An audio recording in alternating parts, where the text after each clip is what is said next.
বাংলাদেশি শ্রমিকের মূল্যায়ন আছে এখানে অবশ্যই। আজকে শুক্রবার, আমি নামাজ পড়তেও যাইতেছি, ভাবছিলাম আপনাদের সাথে কিছু শেয়ার করি। আসলে কাজ তো এই দেশে প্রচুর পরিমাণে আলহামদুলিল্লাহ বর্তমানে কাজ আছে, কিন্তু কাজ থাকলেও এখন ভিসা বন্ধ হওয়ার কারণে কিন্তু এখানে আরো লোক পাওয়া যাচ্ছে না, বিশেষ করে বাংলাদেশি লোক পাওয়া যাচ্ছে না। এবং অন্যান্য দেশের লোক তো আছে, মানে ইন্ডিয়ান, পাকিস্তান বা যাদের ভিসা খোলা আছে, বিশেষ করে ইন্ডিয়ানদের ভিসা খোলা আছে, তারা কিন্তু বেশি সুবিধা করতেছে এই দেশে। তাদের ভিসা তো কোনো অবস্থাতে বন্ধ হয় না, শুধু আমাদের বাংলাদেশের ভিসাই কিন্তু বন্ধ হয়ে যায়। যেটার অবশ্যই কারণও আছে। আমরা মাঝে মধ্যে আমরা বাঙালিরা একটু বেশিরভাগ ক্ষেত্রে এই দেশে একটু এই বিভিন্ন সমস্যা করে থাকি। সব ভাই না, কিছু কিছু ভাইয়ের কারণেই কিন্তু আজকে এই দেশে আমাদের বাংলাদেশের একটা বদনাম। তবে আমাদের দেশের শ্রমিকের একটা বিরাট চাহিদা কিন্তু এই গালফের মধ্যে আছে, বিশেষ করে আরব আমিরাত, দুবাইয়ে এই অনেক চাহিদা আছে আমাদের দেশীয় শ্রমিকের। কিন্তু অনেক ফ্যাক্টরি আমাদের দেশীয় শ্রমিকের কারণেই শ্রমিক নাই বাংলাদেশে, এই কারণেও তারা সুবিধা করতে পারতেছে না কাজের মধ্যে, যেহেতু বাংলাদেশি শ্রমিকরা কিন্তু কাজের মধ্যে দক্ষ আছে অন্যান্য দেশ থেকে।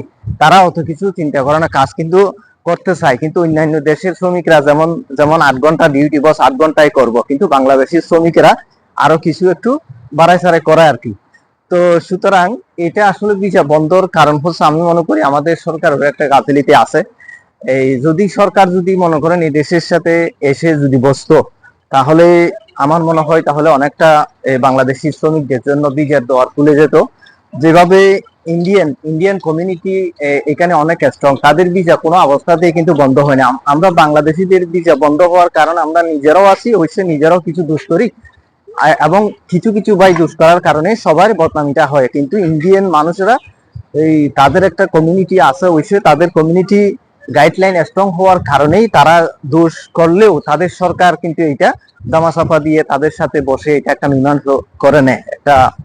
তো সুতরাং আমরা কিন্তু পারি না, যদি আমাদের সরকার এসে এই দেশের সাথে যদি বসতো, যদি এই দেশের কমিউনিটি, এই দেশের প্রতিনিধি যারা আছে, আমাদের দেশীয় প্রতিনিধি যারা আছে, তারা যদি এই দেশের সাথে এসে যদি একটা বসতো, যদি বীজের ব্যাপারে আলোচনা করতো, সমস্যার ব্যাপারে আলোচনা করে, নিশ্চয়ই কোনো একটা সমাধান অবশ্যই হতো।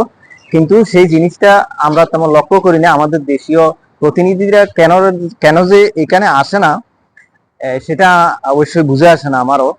সুতরাং আপনারা বুঝতে পারলেও কমেন্টে জানাবেন, কেন আমাদের দেশীয় প্রতিনিধিরা এখানে এসে এই দেশের সরকারের সাথে বসে একটা বিচার ব্যাপারে, এই বিচার সমস্যার ব্যাপারে মীমাংসা করেন, একটা সমস্যার সমাধান করে না।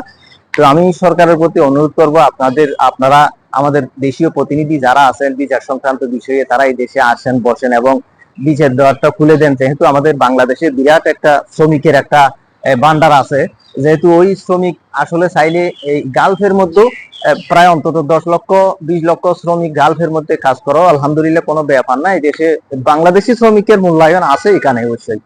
সুতরাং অনেক অনেক কারখানা, ফ্যাক্টরি কিন্তু এই মানে শ্রমিকের অভাবে কাজ করতে পারতেছে না। এটা অন্যান্য দেশীয় শ্রমিক আছে, কিন্তু বাংলাদেশি হলে ভালো হতো।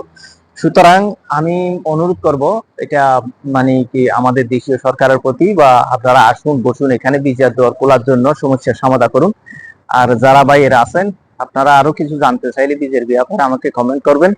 এবং বীজের দরকুলা আছে এই দেশে, যারা আইডিয়া আছে তাদের জন্য তো আমি বলছি যে ইনশাআল্লাহ এই কাজের ব্যবস্থা আজকে আসলে কালকে আমি কাজের ব্যবস্থা করে দেবো, এটা গ্যারান্টি আছে।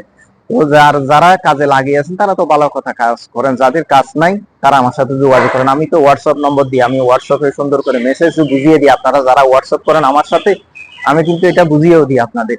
আর যে ভাইয়েরা এখনো সাবস্ক্রাইব করেন না, চ্যানেলটাকে সাবস্ক্রাইব করে রাখুন।